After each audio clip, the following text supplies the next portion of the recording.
got displaced by the wildfire. Like, that's crazy. That actually happened.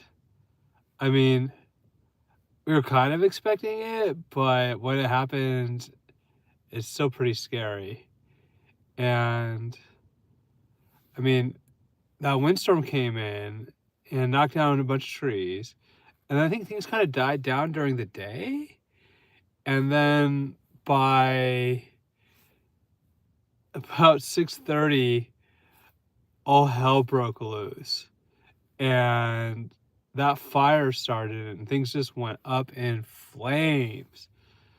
Um, Eaton fire, big disaster. And we've been displaced. She's hiding here. My girlfriend is camera shy, but we are no longer at home in Altadena because of the Eaton fire.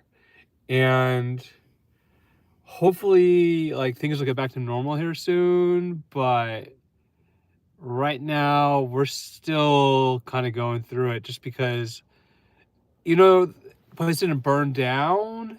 It's not like immediately habitable. And there's a whole lot of like smoke and ash removal that's got to happen before you could reoccupy that place. It takes work and time. And like the CHP had it locked down until just the other week, and I think power just came back on, but the water still hasn't been cleared. Like, it came down within like 2 blocks, and like people who read the Substack, read my account of this, like knew it, but like we've just been too busy to begin to stream about what it was like to actually have to evacuate in 4 hours. And then, like, I was listening to the scanner all night, listening to Altadena burn down, because people who've read the Substack know that, from my bio, that I grew up in Pasadena. We lived in Altadena, and the neighborhood is pretty much gone. And like a whole lot of our friends lost like everything, but even though we didn't lose everything, we're still pretty much displaced since January 7th. So it's been a few weeks now, and trying to figure things out. Have some temporary accommodations. Hopefully I can get that extended. Like, I finally got the 211 call back, and like I hear some people have been scamming Airbnb who were not actually displaced by the wildfires, and that shit is like freaking shameless. Like, I know, I put in for it on like the 16th, and today I finally got the call back. Like, we hear you've been displaced by the wildfires. So I think a whole bunch of people, like, it's kind of like the looting. Like, they went in and they tried to get free housing because people are homeless in Los Angeles anyways. They can't get housing. I know there's so many scammers, and like the attorneys started up right away.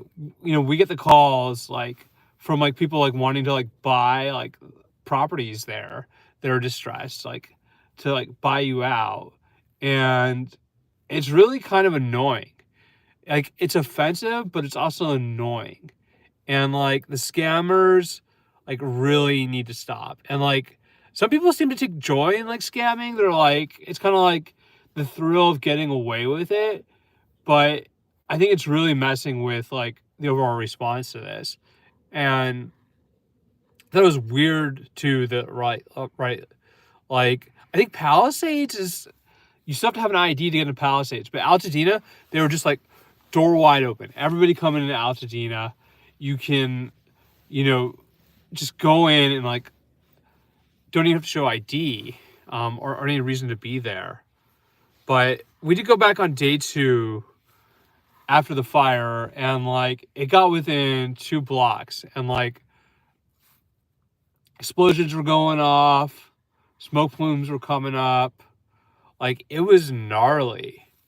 And I mean, it was like horrifying. And like, I think, we always kind of knew that like Altadena could burn like that, but to like experience that was insane. And like, we would like we stood out there at first, like watching just the mountainside go up. And like anybody who's seen like my content knows, like, I hike the mountains here. Like, I was picking up trash in Eaton Canyon all summer. It just went up. JJ Blankenship says, just saw a video of a looter in Altadena with some lady's Emmy statue and a truck full of other stuff. Yes, and the firefighter caught her and called the sheriffs. Like, people just drove up and they were like looting. Like, I mean, I generally, I'm pretty sympathetic to people. Like, I understand why, like, say, like, why in riots people steal. But to, like, steal from wildfire victims is a little bit much. And then, of course, like, it's not even safe to do that. Like, all those burned down homes are chock full of pollutants. Like, it's gnarly. I'm so busy right now. I am so busy right now. And I just put out a story on human trafficking, like, working with, like, nonprofits to try to get, like, the message out that, human trafficking is wrong. But, like, we're, like, literally, this is the first time we've had any time to even talk. And we've just been, like, going day to day, trying to, like, make things happen. So I hear you. I see you, just super busy right now. And, like, I'm trying to, like, stay out of any of the drama that's been floating around. Like, I am so drama resistant, that, like, it scares me. But people know how to get in touch with me. My email is on the Substack. Send me an email. Yeah, it was just really devastating to go through the fire. So, like, we're still in fire shock. Like, we are still trying to figure out how to survive after being displaced. And it's a serious problem. I mean, in general, I've been trying to stay away from the Scientology stuff just because, like, it wasn't doing any good. And I'm just trying to, like, still do, like, so many other things too. Like, I've been covering the crap out of homelessness. And, like, the day that happened, right, like, I'd gone to the federal courthouse for the homelessness hearing. And, like, we were, like, literally in the courtroom and they were like, the Palisades are burning. And, like, we started, like, looking at clips of it on the video. And, like, one guy was like, when they asked where we were, like, in Altadena, like, it was like, like, it's not going to be good for Altadena. So, I think that, like, I hope that people will be more prepared to evacuate from wildfires, and then too that the response will be better. Because, like, we, like, aren't well-to-do or anything, but a lot of people have even less. And, like, some of our friends lost, like, their properties, like, entirely. And they're trying to, like, make through it. And, like, we kind of just were, like, out of LA. So, that's kind of where we are right now. Trying to, like, get some traction from the fires and, like, just, like, try to, like, rebuild, like, job opportunities too. Cause, like, when you get displaced, people start denying you job opportunities. I mean, I wasn't making very much money doing, like, actual journalism in the first place. And, like, like, photography is a sketchy business. So just trying to, like, get back on. But I did want to get on and just talk about the fires a little bit. Like, let people know that, like, we were in fact displaced. It's not very much fun. I didn't expect it. You didn't expect it? No. She's It really just came as a total surprise. Came as a total surprise. Yeah. Yeah. I mean, the windstorm was crazy that morning. And, like, I knew it was forecast. Like, I'd even written about it. And, like, it was just, like, thundering on the windows. And then, like, I kind of tried to, like, shake it off. But, like, I kind of knew, like, I was expecting the winds to get worse. But, like, when the fire started, I mean, I think I was back there within, like, 10 to 15 minutes of the fire starting. And then we could see it from the yard, just scorching the whole mountainside. And, like, you could feel the heat too. Like, it was burning so hot you could feel the heat. And, like, I know this mountain so well, we could, like, kind of, like, read it a little bit, like, where the fire was going. And I had the scanner going, and, like, it wasn't even, like, at, like, Twitter speed where people were able to, like, report on it like they do on Twitter. And then, like, the first structures were going up, and that was when I knew that it was, like, really going to start going down, because they just didn't get a handle on it, like, quick. Like, it went from it was so close to the homes. And like, I know Eaton Canyon exceptionally well, and so does my partner here. And I mean, it really makes us sad that the nature center is gone. I was having lots of good time at the nature center. We were planting native plants, getting involved with Native Plant Society, doing all kinds of fun stuff there. And like, it's really just really frustrating to know that, you know, they had to get out there so fast they couldn't even save the animals from the nature center. And I mean, I can remember probably right after they reopened the nature center from after the 1993 Kinaloa fire in Eaton Canyon, going up there and it being a nice brand new nature center.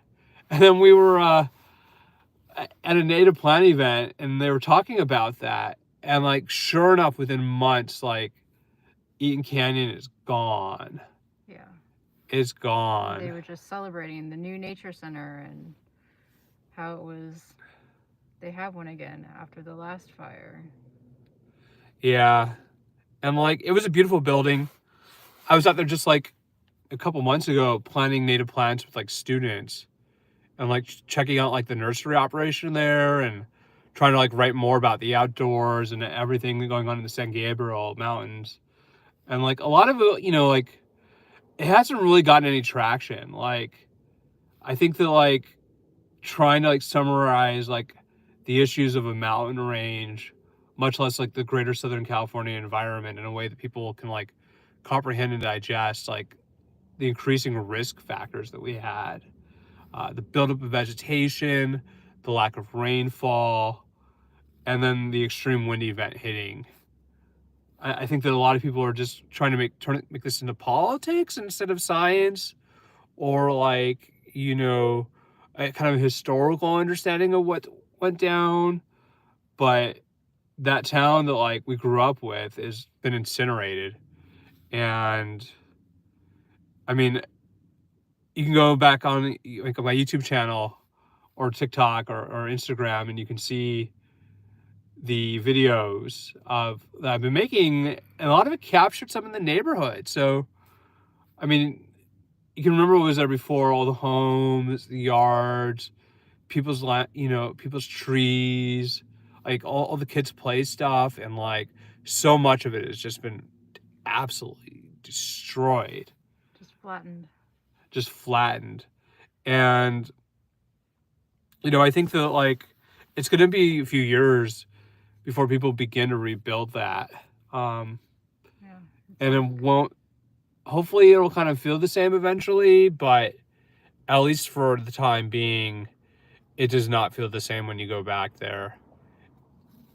And I really hope that like we do get Altadena back, because like I love that community. It was a great community. Yeah. But I hope that maybe people will go on and like, I mean, like, particularly I felt like this summer when we were talking about the Poly Fields project up there that was proposed by the Polytechnic School, and we were having this kind of big debate about development there, you know, the people kind of underestimated the wildfire threat. Mm-hmm. TikTok is back. I mean, I think people like a roller coaster, right? Because like that's kind of like what the TikTok debate has been, and like certainly like we had our own like Altadena roller coaster of like having this big discussion there with thousands of people signing petitions, right, against, you know, a private school development, and talking about the wildfire risk and, you know, about the damage to nature. And now the whole neighborhood is gone. And now it's gone. All those people's houses who signed that petition, I think most of their houses were gone. I agree. Like, I think the Stop Poly Fields petition had something like 6,000 signatures at least from Altadenans. And like, we even had like an Altadenan protest down at the Polytechnic School, which is the fanciest private school in Pasadena, trying to get them to stay out of Altadena, and like warning them of the fire risk. And then kaboom. Yeah. I mean, in one night to have that level of destruction. Yeah. You know, I think that like that is just gonna probably be forever imprinted in memory that the town burned like that. It's never happened before. It's never happened. And like I'm so over the Scientology thing, pretty much. I mean, I still hate Scientology kind of. I think it's a cult, but I am not trying to get sucked into any type of drama of any type of way. Especially when my neighborhood has been just incinerated and you see this outpouring of like relief and efforts going on. Um, I scored some banana bread the other day, like at the Starbucks. I was working and trying to write about the wildfire, and I was watching the Altadena Town Council, and the barista threw me some banana bread. But I think that's kind of been about it. And like, I mean, it hasn't, like we don't lose everything, but there's gonna be some significant costs with cleaning and with everything else, and like the loss of ability to habitate there, um, damage to possessions and belongings, um, to gasoline, car wear and tear, trying to shuffle back and forth from place to place.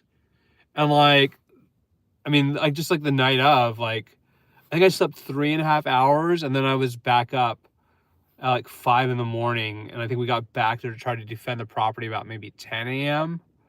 from the fire. And it was the air there.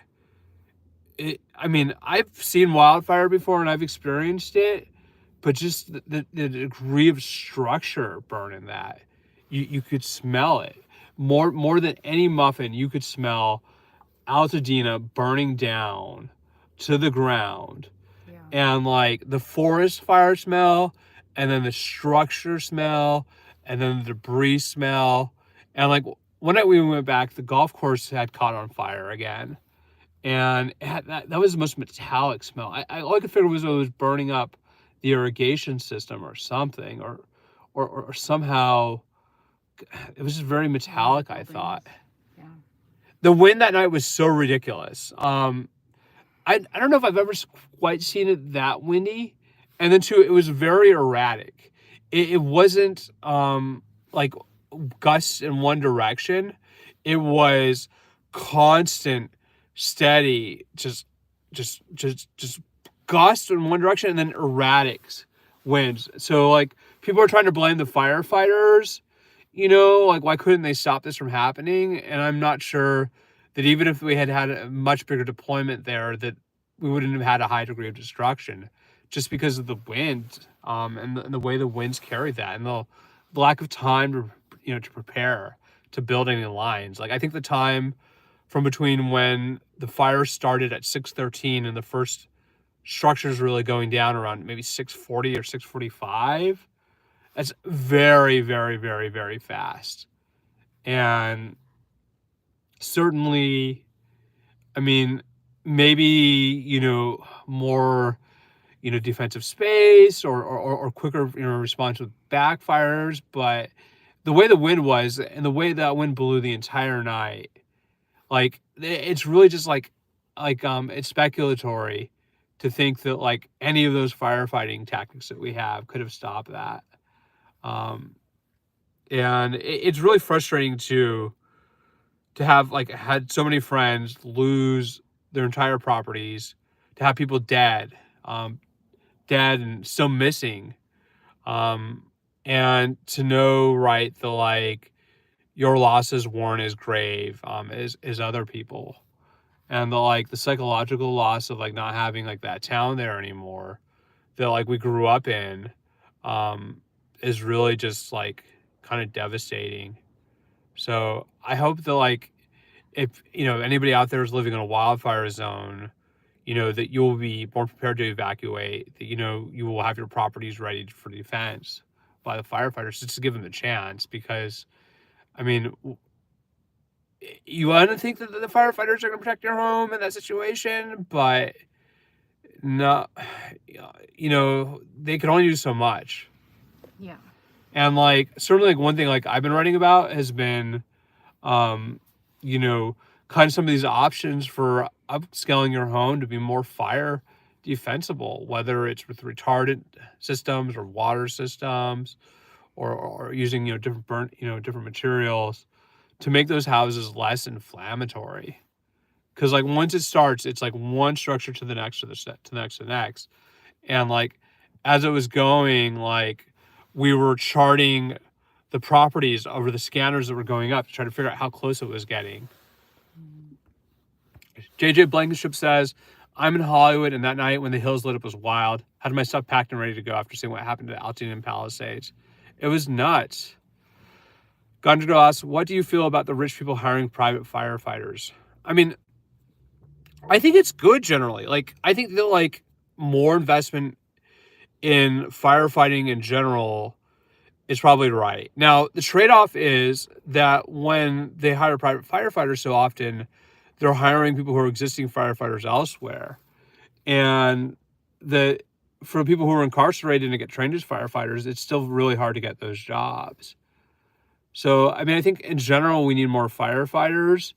And the question of where this money comes from, whether or not it is private money or public money, I mean, I think, certainly a lot of insurance policies are offering private wildfires, private firefighters to defend you from wildfire.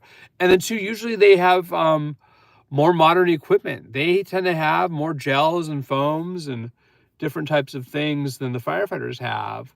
And of course, we have very antiquated hydrant systems. But it also adds to the socioeconomic gap between people who can afford it and people who can't.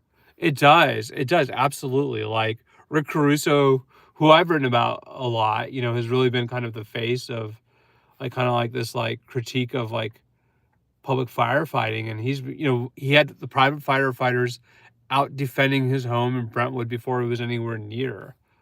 So, I mean, where those people come from and how much they're paid and, what their protections are like really matters, because it is a dangerous job to be a firefighter. I believe they had 8 firefighter injuries during the Eaton fire. And I'm not sure about Palisades. I think it probably had some. But people having the option to hire private firefighters scares me. Yeah, it scares you? Yeah. Because it's just like, what about all the people who can't afford it? It just becomes everything is just becoming, you're protected if you can afford it. And if you can't, then you're just left out in the wind. You're just like left with nothing. Yeah. And that's like most of us. Yeah, I mean, it's nice to think, right, that like if you live next to a rich person, those private fighters are going to like go all out for your home. But just that mentality of privatization, and like, what do you do when all the structures around you are burning? I think famously a few years ago, private firefighters saved Kanye West and Kim Kardashian's home. And, like Agoura Hills. And like, it's kind of like, I mean, I think it's kind of lack of vote and confidence in the public. And then it's also disinvestment from the public. Exactly. It's kind of like they could be putting that money up in the first place, paying taxes, giving money to the firefighter foundations. They could be doing more. And then too, like particularly federal wildland firefighters are tremendously underpaid.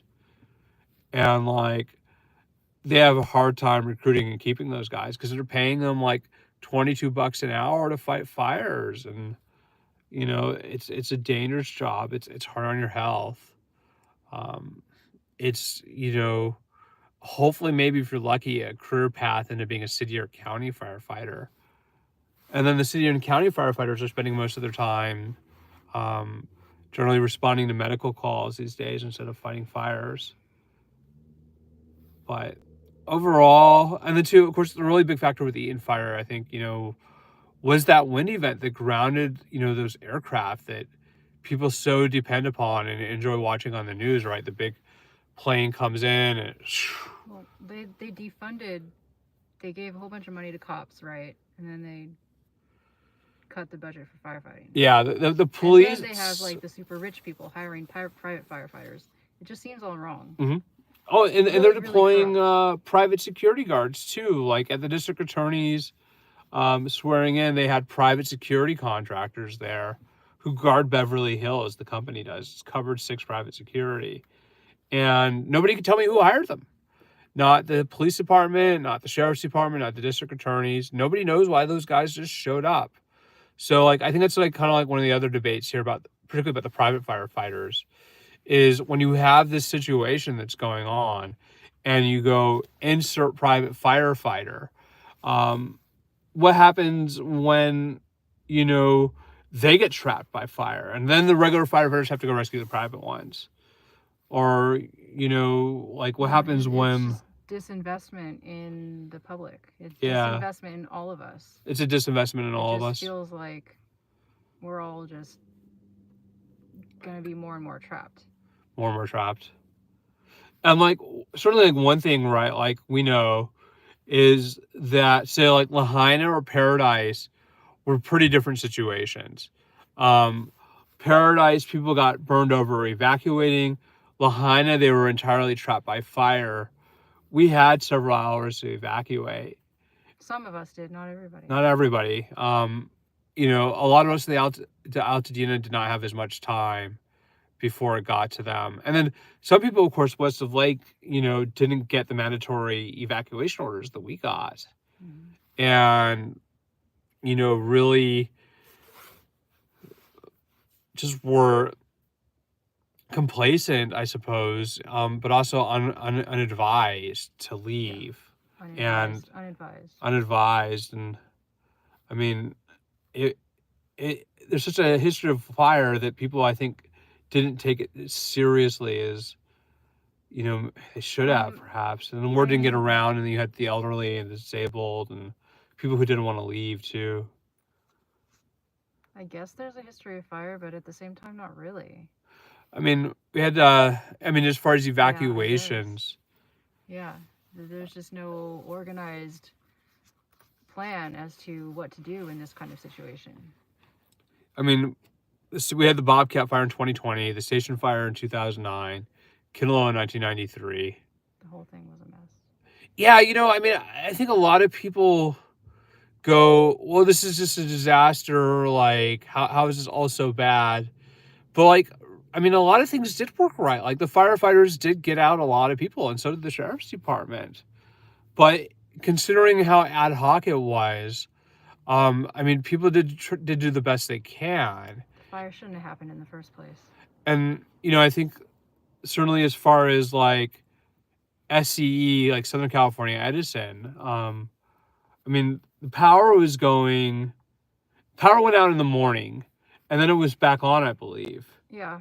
During the wind event. So for much of the day, the power was still on, but it should have been totally shut off the whole day.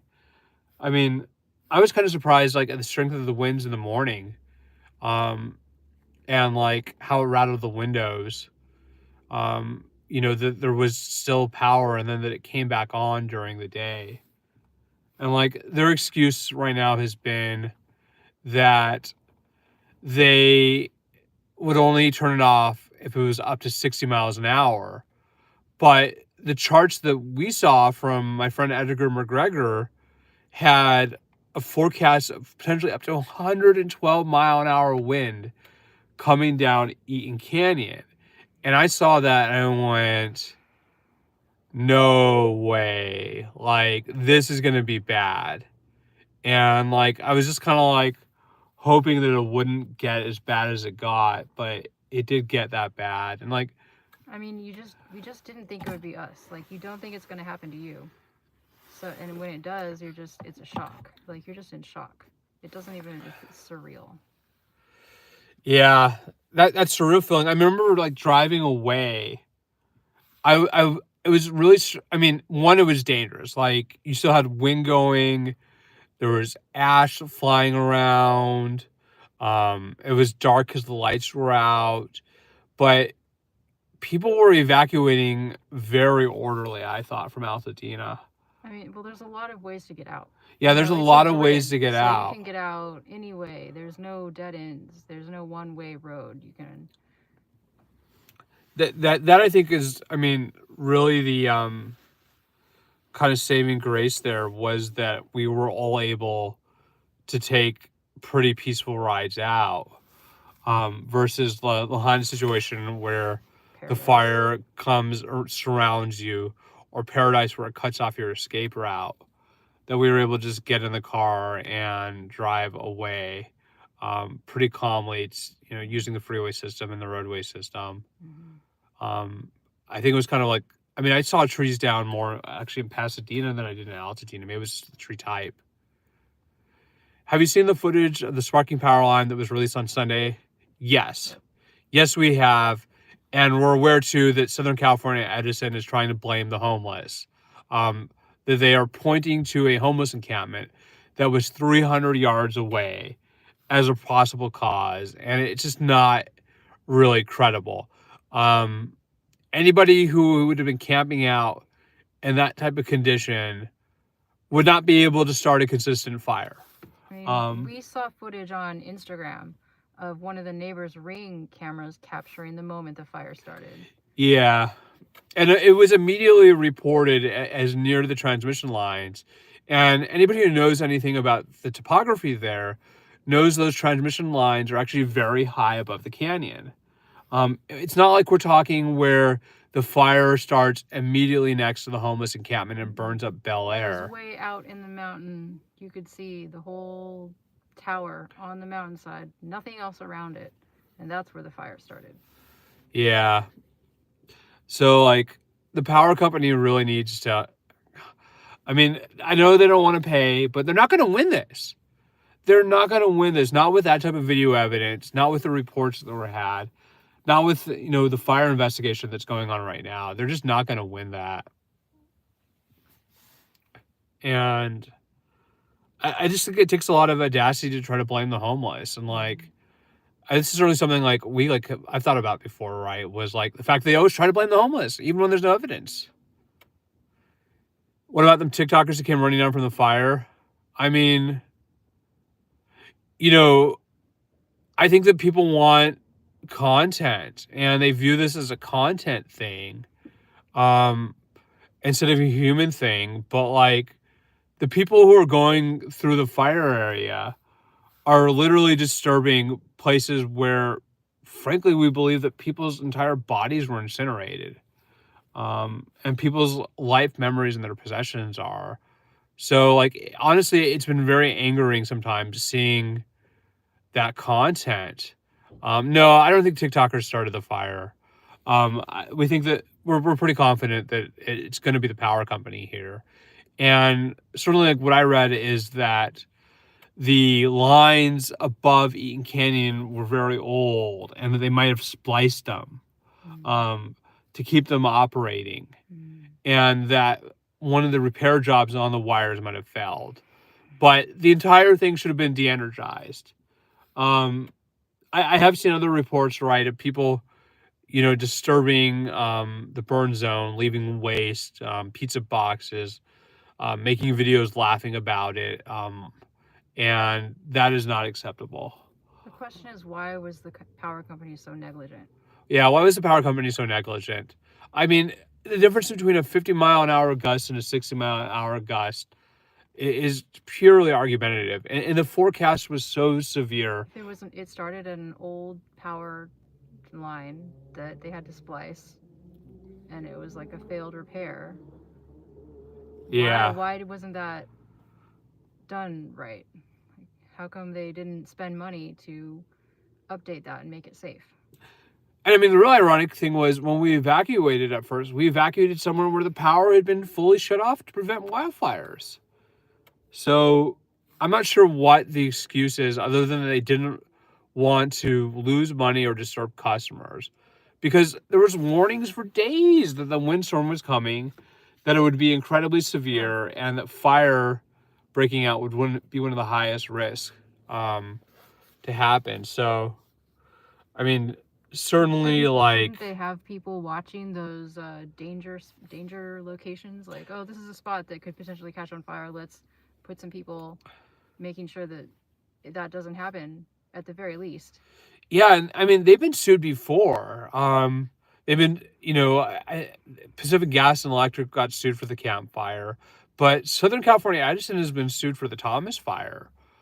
I believe they just paid an $80 million settlement to the government, actually. But that doesn't rebuild people's lives. No, it doesn't. It doesn't replace anything. Like, it doesn't replace what people lose.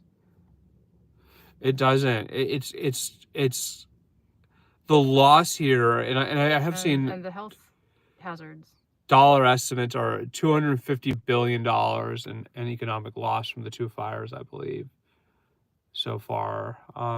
That is a huge amount of wealth loss, but it's also lives and it's people's memories and their happiness. Um, it's certainly very traumatizing. The first couple of days waking up, too, particularly, it was just very disturbing to know the neighborhood was gone like that and that people had died.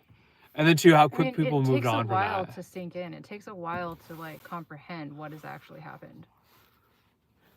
Yeah, it's just going to be a long path backwards to like even begin to get back to that normalcy. And like some people just try to like wipe it off their shoulder. Like we saw people playing hacky sack in like the wildfire smoke, and on the lawn, it was just like defiance, but also like stupidity. And like certainly like one of the big concerns we have about going back there is, the degree of toxicity. And like, I mean, certainly there's been a lot of warnings and lessons about what happens when you get exposed to chemicals, not just a little bit, but over time. People were really talking about the aftermath of 9/11 and all the diseases and cancer that happened after that from the smoke. It's bizarre. I think that people so badly want to think that this is going to go back to normal that they don't want to plan for an alternate approach. Like, let's just repopulate it. Let's, let's build it back right away, right? But they haven't even started removing the hazardous debris. Like, the EPA is going to go through and they're going to identify particularly lithium battery sites. And they have to remove that first before they can start removing the rest of the debris because lithium batteries are explosives. And there might still be other unexploded chemicals there as well from people's homes, businesses. That to think that this was like a thorough search for bodies, much less to make it safe for repopulation, I think it's highly negligent. And I saw today already that they had to rescue one person who attempted to hike the Echo Mountain Trail, hiked up, and then the trail was disappeared, and they couldn't get back down to it. They had to call search and rescue. So obviously, that is not what should be going on but right the thing now. Is there even support for people to move somewhere else or settle down somewhere else in the meantime? Like, what support is there really? I mean, there's not a lot of support. Yeah. There's little bits of money. There's no offer to relocate people to homes elsewhere or to build them elsewhere for people. So yeah, particularly people who have mortgages and, they are still going to have to paying those. And, the sort of underbidding of people out of their land is already begun. There's a lot of pressure to cut your losses and just like go on. Yeah. But I think that's kind of our fire talk. And I hope maybe, if nothing else, that people, if you are living in a fire zone, that you will do more for this. Make sure you have your insurance in order.